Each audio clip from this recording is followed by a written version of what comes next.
Welcome to the Flower Files, where we plant stories and grow conversations.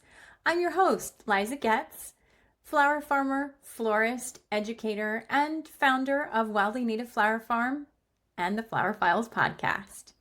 Each week on the Flower Files, we dive into the world of flower farming, gardening, floral design, local flowers, small business, and the people who make this industry so incredibly special. So, whether you're a flower farmer, a gardener, a florist, a flower enthusiast, or someone dreaming about turning a passion into a business, you're in the right place. Before we jump into today's episode, I have a quick favor to ask. If you're enjoying the Flower Files and you're listening on YouTube, please take a second to like the video, subscribe to the channel, and share it with a fellow flower lover. Those simple actions help more gardeners, growers, florists, and flower enthusiasts discover the show. You guys already know what to do. And if you're listening on your favorite podcast platform, be sure to follow the podcast and leave a review. It truly helps us continue bringing your conversations, ideas, and things that educate, inspire, and connect our flower-loving community. Now grab your coffee, step into the garden, and let's get growing. So it's summer. July and August, I think the top question that I get asked absolutely is, how do I water? Today, we're going to address some of those common issues, some of those common questions, and really talk about what that means.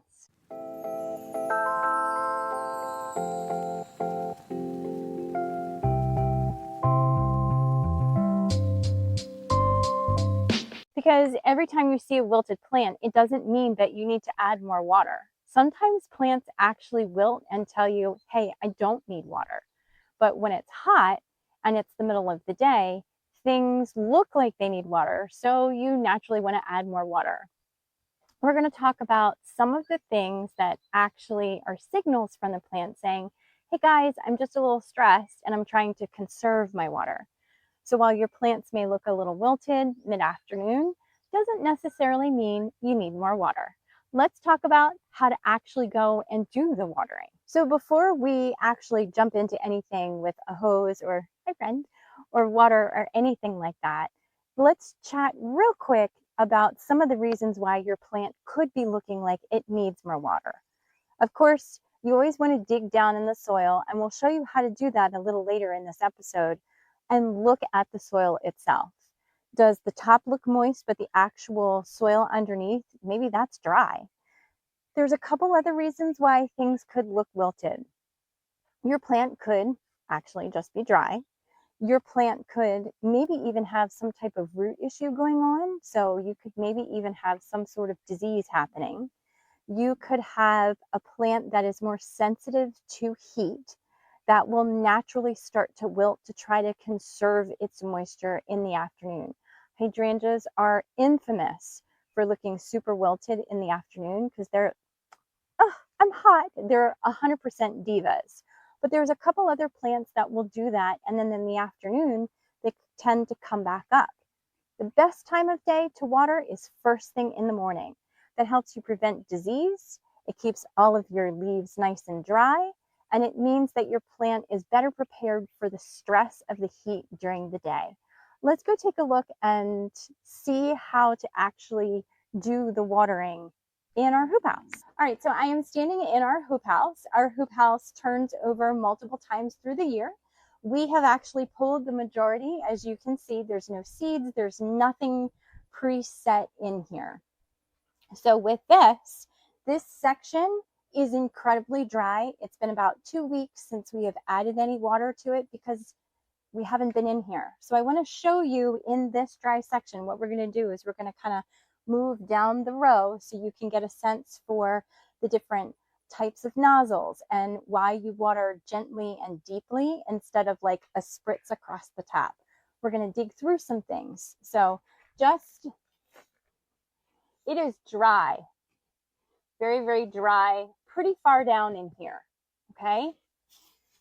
So many of you already know, don't just grab the hose and spray, but I want to show you the why behind it because, you get a thunderstorm, you get a lot of rain, should be fine, right? Let me show you why not. So and this is not good hose practice. And just a call out real quick on the Flexzilla hose that I absolutely love. They are a phenomenal hose that put up with so much abuse that we give them throughout the entire year. Flexzilla doesn't kink on us, and if it does because of something stupid that I have done, it's really easy for me just to go ahead and undo it. So not the best hose practice to turn off the hose, but for this, we'll do it real quick, okay? So full blast, you can literally see it's kicking dust up and just making a mess. Okay, full blast. So I'm gonna turn this back down. Now I did this section. Some of it is clearly wet and muddy. But if you go down a little further, I'm already back down to dry. Over here, where that little bit on top, I didn't really water anything. All I did was make a mess. And I disturbed so much of the soil bed. I've made it much more difficult for the plants if they were established to be able to be in here. I would have disturbed root structure. I would have disturbed the soil microbes. This is not the way to water. So I'm going to do that again and rinse my hand off.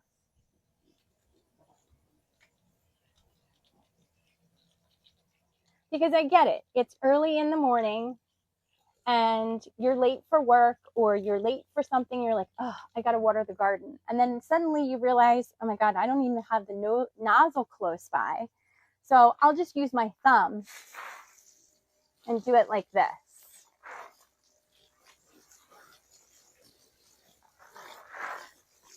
Okay. About the same amount of time. I'm going to go ahead and kick that off. Let's take a look and see what that has done. So right away, you can see the hose bed is not as disturbed, or not hose bed, soil bed. You can see that the soil bed is not as disturbed because the pressure wasn't as high. So a lot of this today is really going to be focusing on pressure. When you pull this back, it's a little bit more evenly moistened. The soil's a little better. It's a little more uniform because of the pressure being a little better. But think about this from a plant standpoint. If you come in here and you look at this and you're like, oh, you know what? The plants should be okay. This looks like it has enough water on it. I'm not even an inch, I'm not even a half an inch down. I'm back to dry. So how you water and for how long you water is really important. Let's put on a spray nozzle and I'm going to show you a couple different functions of that spray nozzle and how that impacts what the water looks like. Around here, we know that whether you're hauling flowers to market, delivering wedding arrangements, heading to a job site, or simply getting your family from where they need to go, you need a vehicle you can count on. That's why we're proud to partner with Bob Bell Chevrolet.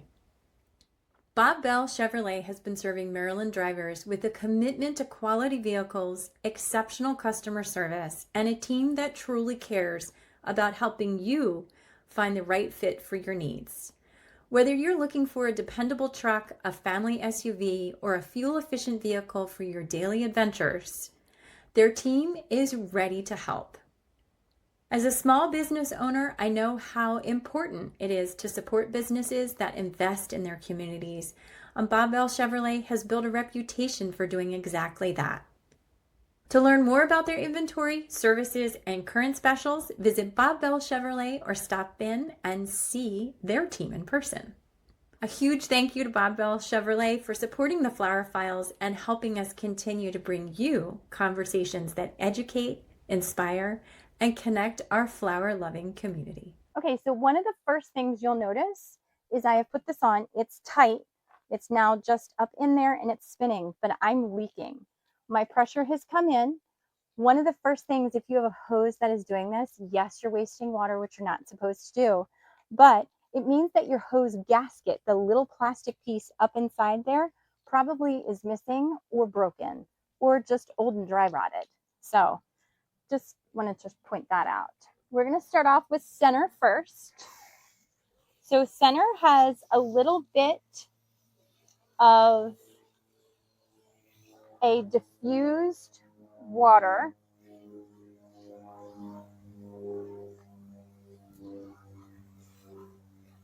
It's kind of a shower. Kind of think of it like your shower head. It's like the center part without it being high pressure. So let's take a look at what that did. Again, very, very similar to that first section. Okay, but it's again pretty consistent and you're not disturbing your soil bed too badly. You still have a little bit here where it's disturbed, but it's not too bad. All right, let's go to cone. Cone is a little more intense. There's a little more pressure. It comes out a little more. And if you look at it, you can see how there's just more pressure behind it. Again, you're leaving a mark, you're leaving an indentation. I sometimes feel like these hoses are meant for if you're going to be cleaning your car and not necessarily working in the garden. Angle, very similar. Very intense, super specific. I almost feel like this is more of a pressure washer. So you can keep it moving. But again, you can see I've really disrupted a lot of the soil in here. And our soil is really, really good in here. We spend a lot of time amending our soil. If you want to know how to amend your soil, you can definitely take one of our courses or take a look at some of our downloadables. But really understanding your soil structure will help you understand how to water as well. Mist is just that. It's kind of like a fog. It's super light. If you were doing something with transplants, if you were doing something with little tiny seedlings and you just needed to get the top stamp, you could do that. I'm sure there's a myriad of car washing uses for the mist. But for our purposes, we tend to not use that too often. Flat is just kind of like angle as well. It's just a broader spread as opposed to the cone.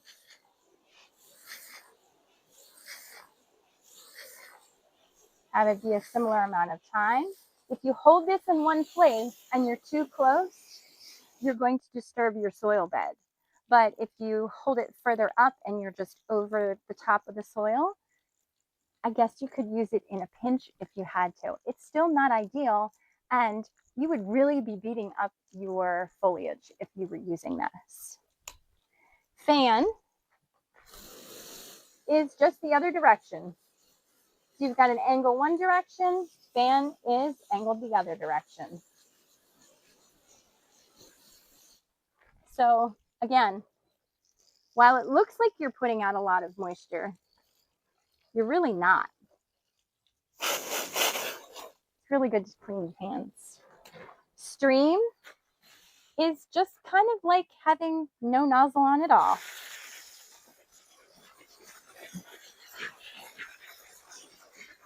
That one's really intense.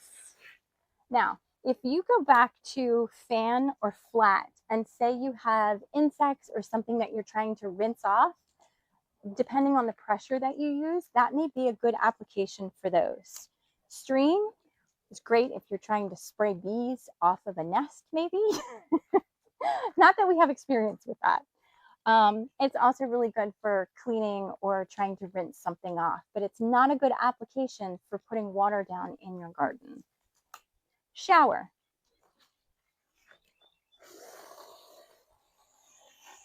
You're putting out a good amount of water. It's coming from the whole way around the nozzle. You have water that's coming out. If I'm not right on top of it, if I'm further up, I'm not going to be disturbing the soil as much. This you can also lay down and set maybe to the side of something if you want to deep water. But this puts out the largest amount of water if this is the hose nozzle you choose to use. You can see right away, this one has the deepest infiltration of water out of any of the previous methods that we've used. I'm down much further in this than I am in any of the others. And it really hasn't disturbed too much of the soil structure. These are dried leaves. These would be moving all over the place. I want to show you what we use the most here on the flower farm. We don't depend on this type of nozzle. We use a whole different style, and I want to show you why. Okay, so you can see all the different types of nozzles that are on here. You can also see the dirt that has, you can see all the different types of nozzles. The biggest thing to pay attention to is the shower one when it comes to watering for plants. You see all the holes, there's a double row. You can see all the holes in there, okay? So that had the best water output, but what we use is this guy, okay? This is from the DRAM, D-R-A-M-M. I will put it in show notes, company. They specifically make their hose nozzles so that it breaks the water pressure up and really puts water on. So let's take a look at how this one's a little different. And I'm even gonna skip a spot. I'm at full blast. The other nice thing is you get a really good wand. You get to be a magician, you get a wand. Have a good grip, but the nice thing is that way your hand doesn't get tired from holding it. You can lock it on. So I'm at full blast. The hose is completely running. When we first started, I was disturbing all of the soil, but this, all of those holes break it up. Why is that important? That's really important when I am watering in new seedlings, when I'm watering in a young, new type of transplant, or if I'm just in the garden, or if I'm in the hoop house and I'm watering plants, it's about the same amount of time. I'm going to go ahead and flip it off. You can hear the difference. You can see the difference, but there is your difference. It is so much deeper down because you've been able to put water down more efficiently. And the soil is still in a really good structural space. You're not disturbing anything. I mean, nothing has really been moved. And with this, if you chose to deep water, you could let this sit for a little bit. But you can rework an area, and this is why they say you want to deep root water. So that drip irrigation that you hear about, drip irrigation is deep root watering. You're getting it directly to where it needs to go. And when you do that, your plants have what they need. When I water like this, you can see I've kicked the dust up. People will go out to their gardens and they water like this. And they're like, okay, I've watered. I've got the top nice and moist. But if that's all you do,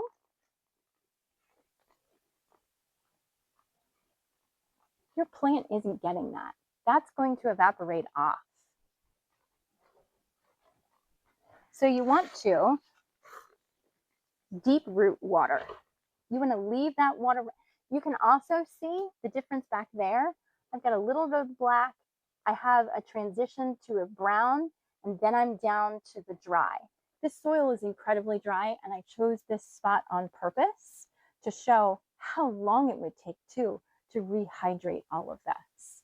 It's another reason why every so many years, if you're growing in a structure, you actually have to remove the plastic and let the soil be naturally watered for multiple months to decrease the salts. The salts are naturally going to come up in soil that is turned over like this and then gets this dry. So you can see the difference in the color. You can see how it starts to change. You can just see how longer, deeper watering makes more sense than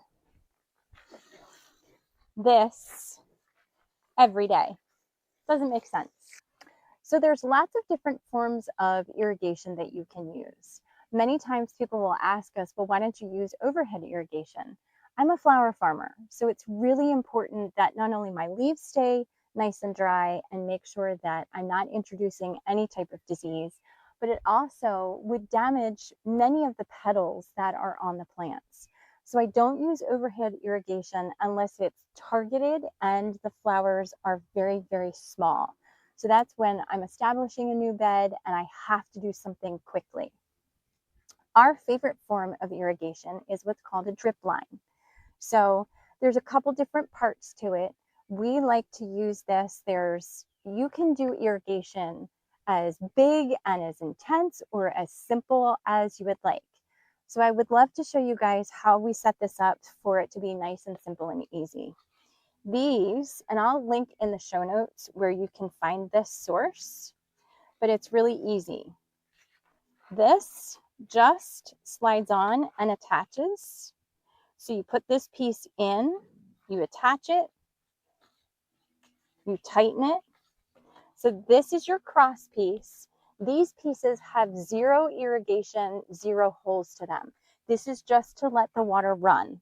This piece is where the hose comes in. So the hose comes in here, it's blocked on the back, it runs across, and then it starts to run out. These pieces come in, they have like this only allows one section. This is a T piece because it allows me to have multiple sections. So if you wanted to have multiple lines of irrigation, you would have extra T pieces, cut it to the different lengths that you need, and then attach your drip line. Your drip line, once it's attached and running, on this side has holes that will then run from the pressure, and it literally drips the different parts out through the line where those holes are. So you have the seam, you have the different parts where there's openings, and the water just goes ahead and drips right out. So this doesn't leak, usually. This doesn't leak, but these guys are where the water should be coming out. When you are doing multiple acres and you're running lots of different rows, some people will actually include things like fertilizer and stuff like that in here. When you're also running multiple lines, you also want to make sure that you have enough pressure. So although it may look like you have enough pressure across the front, you also want to check the back side of your irrigation once you turn it on and get it going. Let's connect this and show you what it actually looks like when it's running. Okay, so just a regular garden hose connects to the hose connector. This spins independently. So you can put it on, and then this spins. So now I'm all connected. Okay, so hose, I don't need anything out this side because if I wanted to, this is multifunctional. If I wanted to, I could turn this and have this piece run both directions. So you have options with this, and that's why I really like using this, because it lets me really set up the field in the way that I need to. Water is starting to come through. Okay, so you can see it leaks a little bit. I'll have to go back in and I have to tighten this, but the pressure will build.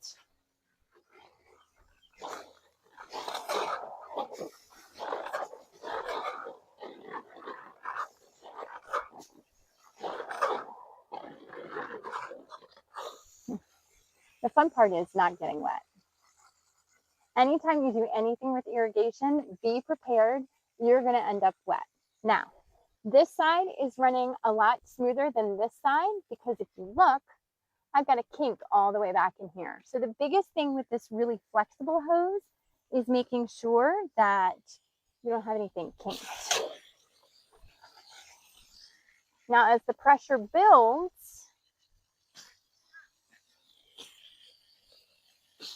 you can see this is why it's called drip irrigation. Exactly right here. this drips at intervals down the line, so it drips onto the plant. So instead of making the plant wet, it gets it directly to the root zone. We grow in our landscape fabric. The landscape fabric, you can see it pools slightly, which is great because then it's going to run into the holes and go exactly where you want it. This is still porous. You still can get water through, but the water that goes through is also within that root zone. So drip irrigation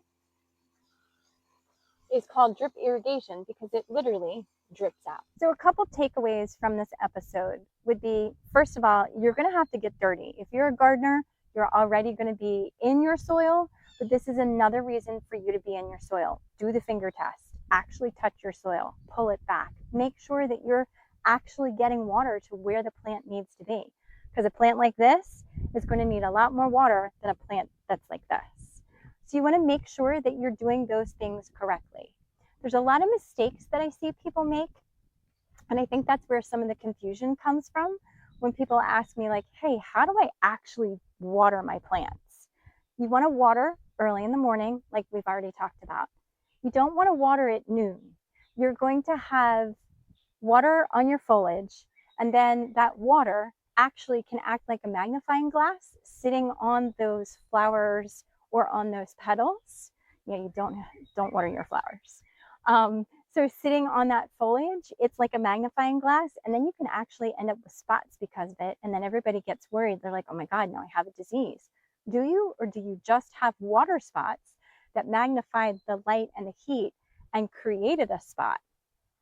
So you never want to water in the middle of the day. Also, for transpiration and evaporation, your plant is going to lose that water so quickly. So water deeply, and don't water every day. If you water deeply correctly, you shouldn't have to do it every single day. If you have pots and your pots are drying out really quick and you have them and every single day they're drying out and they're getting wilted, you either need to put a saucer underneath and maybe try to help it a little bit, or your pots could be pot bound. They could be stressed. They may need to be bumped up. People love these really full pots on their patios and porches and things like that. But a lot of the times, those are the plants that stress the most because they don't have the space that they need for all of the moisture to be able to get through everything. So take a look at what you're growing and prepare to get dirty. Thank you for joining us on this episode of the Flower Files. I would love if you could just throw a like or hit follow. Join us, be part of all of the stuff that we do, and tell me where your water woes are. Thank you so much for spending part of your day with us here on the Flower Files. If you enjoyed today's conversation, please take a moment to follow the podcast, leave us a review, and share this episode with a friend, a fellow gardener, a flower farmer, a florist, or just a flower lover. Your support helps us continue bringing more stories, more education, more inspiration to the flower community. If you're watching on YouTube, don't forget to like this video and subscribe to the channel so you can hit that notification bell and never miss an episode. But all of those things really do make a difference. You can find show notes, resources, and more flower-filled inspiration at Wildly Native Flower Farm. And be sure to connect with us on social media to continue the conversation. Until next time, keep growing, keep learning, and keep sharing the beauty that flowers bring to the world. This is the Flower Files, where we plant stories and grow conversations.